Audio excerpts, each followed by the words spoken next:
नमस्कार, मैं Abhishek Kumar Tripathi, PGT geography Kendriya Vidyalaya Noida. और आज जो मैं क्लास 12 ज्योग्राफी का सेकंड बुक जो कि इंडिया पीपल एंड इकोनॉमी है, उसका 5th chapter land resource and agriculture, भूमि संसाधन और कृषि को लेकर के यहाँ पे आपके सामने आया हूँ। और इसमें जो है कुछ टॉपिक पे स्पेशली हम डिस्कस करेंगे। उस पे हम जो है उसको जानने की कोशिश करेंगे, उसको समझने की कोशिश करेंगे कि इस टॉपिक्स में है क्या। सो स्टार्ट करते हैं। उसमें the land around you is put in different uses. Some land is occupied by rivers and some may have trees and on some parts roads and buildings have been built.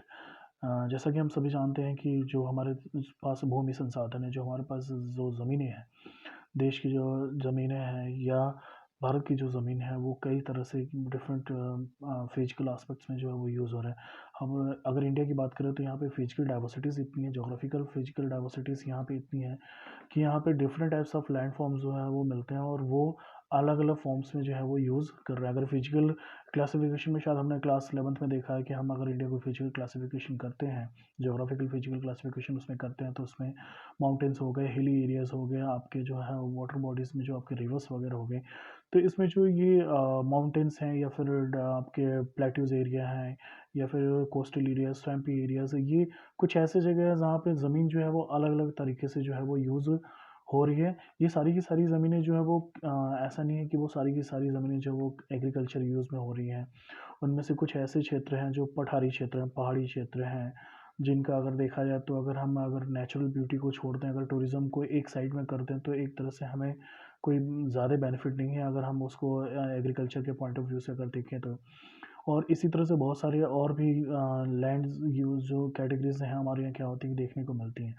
तो India की जो land revenue department है और survey of India है, इन लोगों ने जो है इन्होंने मिल करके जो है जो हमारे देश की जो भू संसाधन है उनको अलग अलग कैटेगरीज में जो डिवाइड किया है। स्पेशली ये 9 कैटेगरीज हैं जिसको हम वन टू वन क्या करेंगे कि हम यहाँ पे देखेंगे। तो इसमें जो फर्स्ट कैटेगरीज है वो है फॉरेस्ट। फॉरेस्ट जो होता है, स्पेशली जो जंगली क्षेत्र होते हैं, ये वो क्षेत्र होते हैं जो गवर्नमेंट इनको क्या करती है कि आइडेंटिफाई करती है, जहाँ पे नेचुरली जो होता है वो प्लांट्स वगैरह ग्रोथ करते हैं। स्पेशली अगर हम बात करें तो ओवरऑल हम लगभग 33% मार्क के चलते हैं कि जो वो लैंड एरिया जो होते हैं वो वो लैंड एरिया जो होते हैं वो फॉरेस्ट कवर्ड होने चाहिए। तो उसमें भी बहुत सारे जो फॉरेस्ट होते हैं वो नेचुरल फॉरेस्ट होते हैं, कुछ ओपन फॉरेस्ट होते हैं, कुछ जो है वो ह्यूमन इंड्यूस्ड फॉरेस्ट वगैरह होते हैं, जो कि जैसे कुछ गार्डन्स हो गए, ट्रीज ग्रुप्स वगैरह हो गए।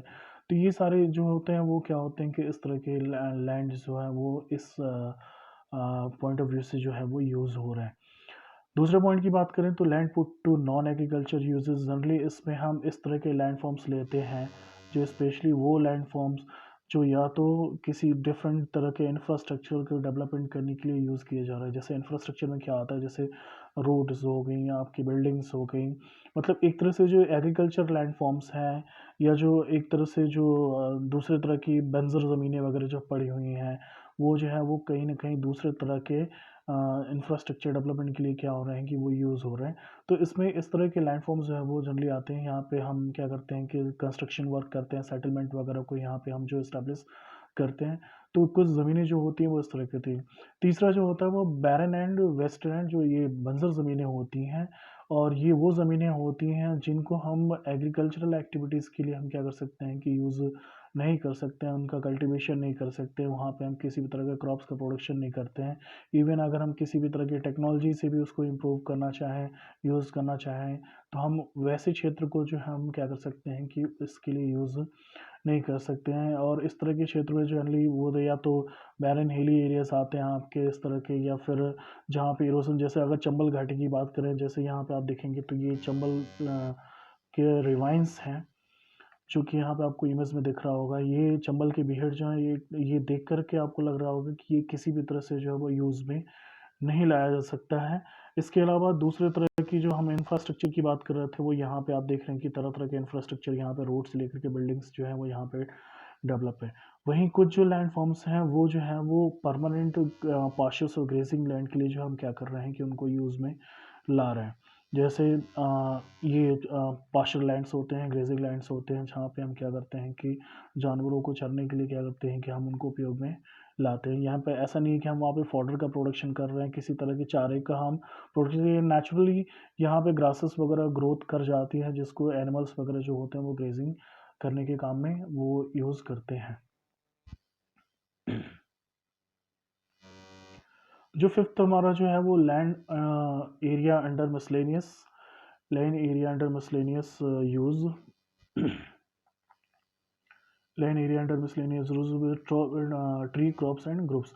मोस्टली प्राइवेटली ऑन्ड लैंड्स होते हैं ये, जहाँ पे किसी भी तरह के जैसे पेड़ों के झुंड, जैसे अगर म्यूनिसिपैलिटी है तो म्यूनिसिपैलिटी के बहुत सारे अर्बन एरियाज में पार्क होते हैं आपके वहाँ पे, जहाँ पे ट्रीज़ वगैरह होते हैं, गार्डन वगैरह होते हैं।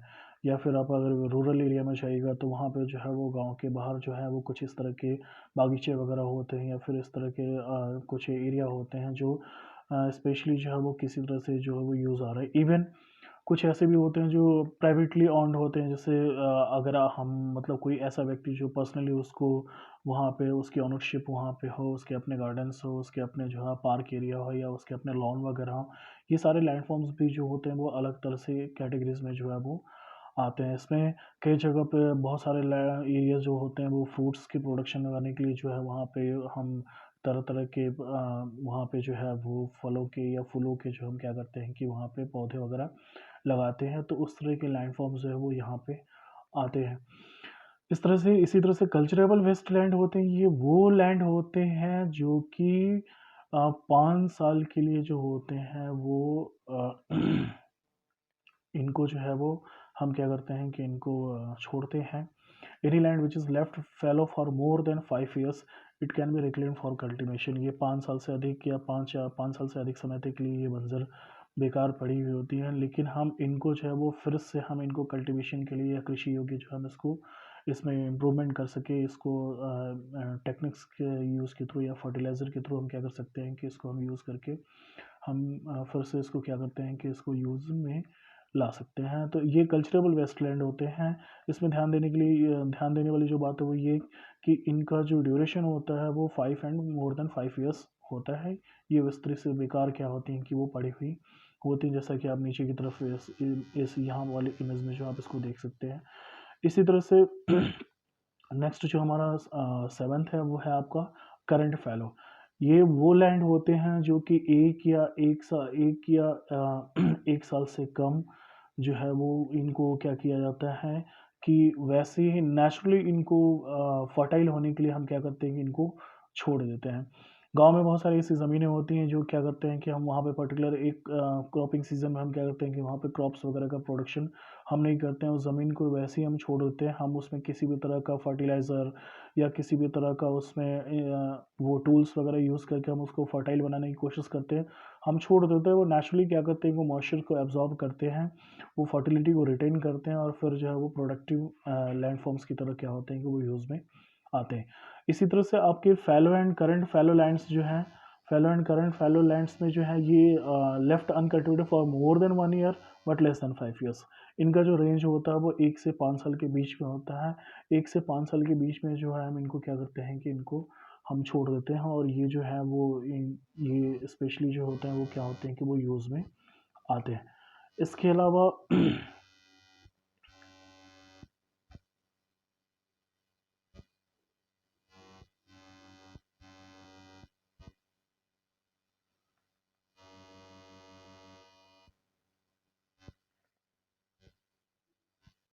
इसमें लास्ट जो टाइप्स ऑफ लैंड होता है वो नेट एरिया जोन होता है। ये जनरली वो आपके लैंड फॉर्म्स होते हैं जो स्पेशली हम क्रॉप्स के बुआई के लिए या फसल को उगाने के लिए या उसको बोने के लिए हम क्या करते हैं कि अनाज को बोने के लिए हम क्या करते हैं कि इसको यूज़ में लाते हैं। The physical extent of land on which crops are sown and investor is known as net sown area. तो यहाँ पे नीचे की तरफ इमेज में अगर हम आप देखेंगे तो यहाँ पे जो है आपको यहाँ पे ये एरिया जो है वो नेट सोन एरिया में आता है। स्पेशली ये वो क्षेत्र होते हैं जहाँ पे हम क्रॉप्स को क्या करते हैं कि वहाँ पे हम उनकी बुआई करते हैं, या उसको उस ज़मीन को जो हम फसल के उगाने के लिए क्या करते हैं कि हम उसको उपयोग में लाते हैं।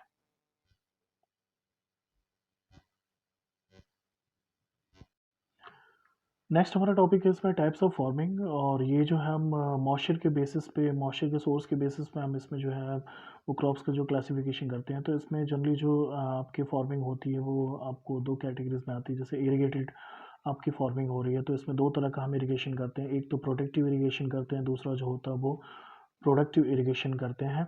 तो प्रोटेक्टिव जो इरिगेशन होता है, प्रोटेक्टिव इरिगेशन में क्या होता है कि यहाँ पे नाम से ही पता चल रहा है कि हमें यहाँ पे क्रॉप्स को क्या करना है कि स्पेशली प्रोटेक्ट करना। मतलब ये जो इरिगेशन की जा रही है वो क्रॉप्स को प्रोटेक्ट करने के लिए की जा रही है। एटलीस्ट उसको मिनिमम जो है वहाँ पे मॉइस्चर जो है वो अवेलेबल होना चाहिए, या फिर उसमें जो सॉइल में मॉइस्चर की जो डेफिशिएंसी है, जो कमी है, उसको हम रिटेन करने की कोशिश करते हैं। उसको हम क्या करते हैं कि रोकने की कोशिश करते हैं। दूसरा जो होता है वो प्रोडक्टिव इरिगेशन होता है। प्रोडक्टिव इरिगेशन में क्या करते हैं कि यहाँ पे हम जो सिंचाई कर रहे हैं वो हम क्रॉप्स के प्रोडक्शन को एनहांस करने के लिए क्या करते हैं कि यहाँ पे इस तरह की इरिगेशन को करते हैं। तो ये सॉइल के मॉइस्चर्स को मेंटेन रखने के लिए क्या होता है कि काफ़ी हेल्पफुल होता है। ये इसमें सॉइल की मॉइस्चर्स इतनी सफिशिएंट होती है, इतनी पर्याप्त मात्रा में होती है कि क्रॉप्स का प्रोडक्शन जो होता है वो अच्छी तरीके से होता है। दूसरी तरफ अगर देखें तो रेन फेड जो एरिया होते हैं, इसमें जो हम क्लासिफिकेशन जो करते हैं रेन फेड में, उसमें ड्राईलैंड फार्मिंग और वेटलैंड फार्मिंग, शुष्क कृषि और जो है आर्द्र कृषि। शुष्क कृषि जो ड्राईलैंड फार्मिंग होता है, it is largely confined two reasons having annual rainfall less than 75 centimetre.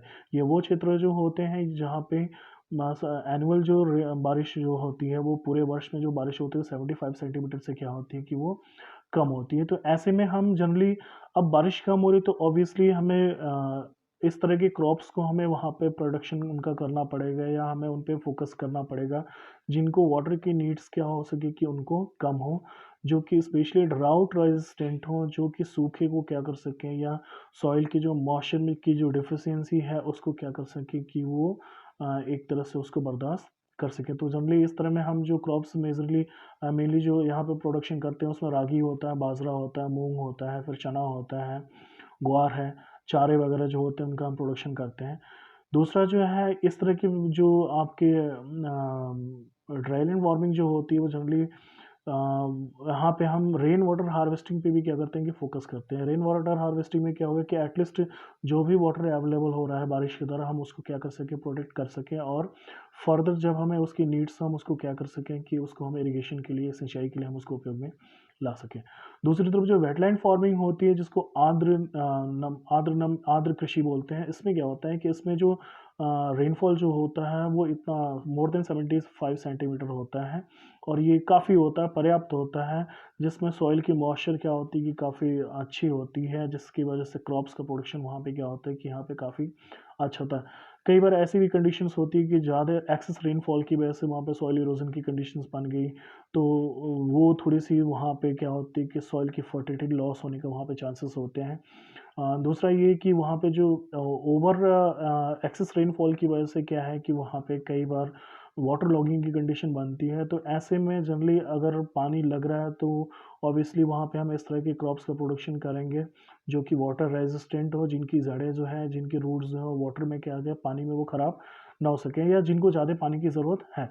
तो जनरली इस तरह के जो क्रॉप्स होते हैं उसमें आपको राइस होता है, जूट होता है, शुगर केन होता है।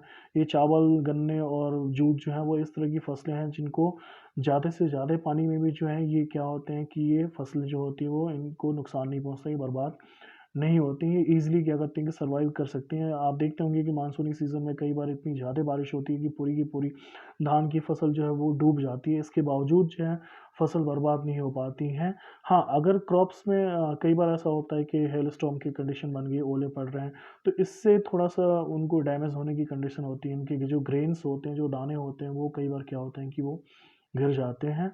तो वो तो शायद आपके रबी, खरीफ और जो भी फसलें हैं उनके साथ इस तरह में क्या होता है कि प्रॉब्लम जो है वो क्रिएट हो सकता है। लेकिन वेटलैंड फार्मिंग में ये है कि यहाँ पे वो क्रॉप्स का हम इस तरह के क्रॉप्स का प्रोडक्शन करते हैं जो कि वाटर रेजिस्टेंट हों, जिनकी जड़ें जो है वाटर लॉगिंग के बावजूद भी जो है वो ख़राब ना होके, और ये ऐसी फसलें होती हैं जिनको पर्याप्त पानी की ज़रूरत होती है।